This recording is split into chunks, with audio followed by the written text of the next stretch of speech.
একজন doctor prescription করে দিয়েছেন স্লাইন, আর এক ডাক্তার এসে বলে কি স্লাইন লাগাইছো ফেলাও, এরকম ধমক দিলে ওই রুগীর স্ত্রী উনি বয়োজ্যেষ্ঠ উনি মারা যায় হৃদরোগে।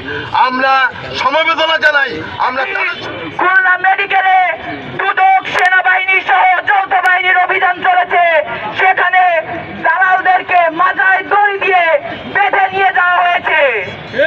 আগামীকাল দুপুর 12টার ভিতরে আমাদের খুলনা মেডিকেল কলেজের পরিচালক তিনি তার জায়গা থেকে অবস্থান পরিবর্তন না করেন, তিনি যদি গণমাধ্যমের সাথে তাদের স্বাধীনতা ফিরিয়ে না দেন এবং আমাদের যে দাবিগুলো দেওয়া হয়েছে সেই দাবিগুলোর পরিপ্রেক্ষিতে তিনি যদি কোনো নির্দিষ্ট রোড ম্যাপ দিতে না পারেন তাহলে আমরা তার বিরুদ্ধে অবরোধ ঘোষণা করবো ইনশাল্লাহ।